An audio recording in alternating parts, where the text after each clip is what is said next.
Hello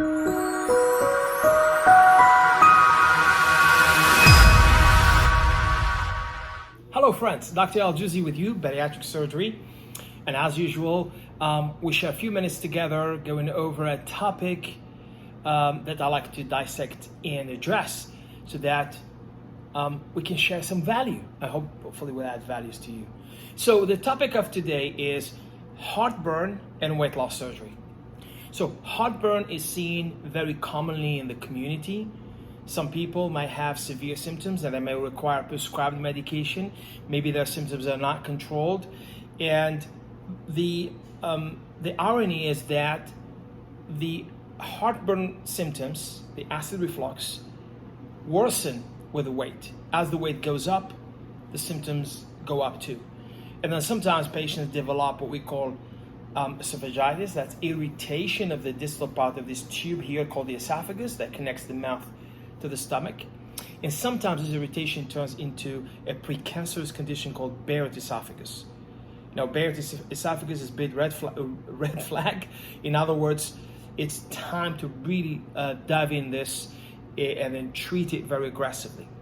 Now, when it comes to weight loss surgery, there are really two main procedures that we perform here in the US, maybe in the world.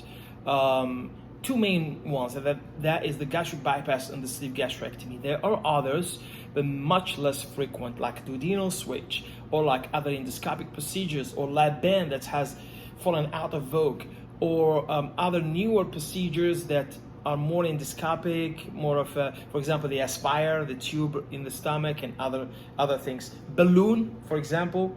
But all these procedures are almost like outliers when we compare them to the bypass on the sleeve. The bypass on the sleeve are the main operations. That's the reason this video will be focused on these two operations. So when we take the heartburn and gastric bypass is an awesome operation. It does help people lose a lot of weight and take care of all these underlying medical problems, diabetes, high cholesterol, high blood pressure, and so on and so forth. But it also does its magic when it comes to heartburn. And we see this a lot. We see people who used to have severe heartburn, and after the gastric bypass is completely gone. It has completely resolved. Patients don't require any medications like the PPIs, the proton pump inhibitors, or the antacids or TUMS or anything else. So the gastric bypass and the heartburn, gastric bypass takes care of the heartburn. That's one. Now, when it comes to the sleeve gastrectomy, it's still a dilemma. There are a lot of discussions, and some authors that have published their data favor that the sleeve would take care of the heartburn. Others have seen the opposite.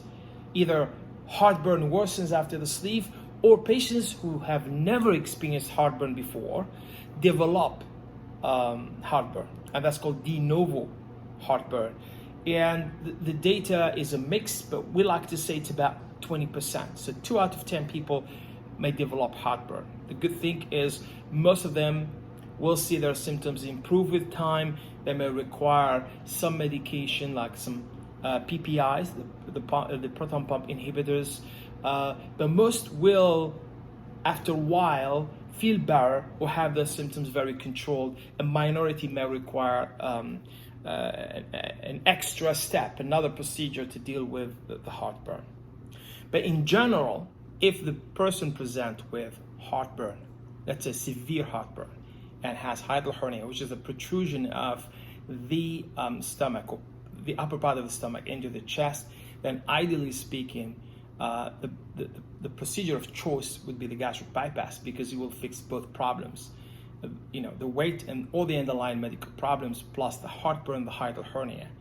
And that would be an old story. So ideally speaking, the gastric bypass is the operation. Now, when it comes to sleeve gastrectomy, with heartburn is case by case. So more tests need to be done to stratify and score the severity of the heartburn, and then figure out if the sleeve is an option in that particular context. All right, see you soon. Take care.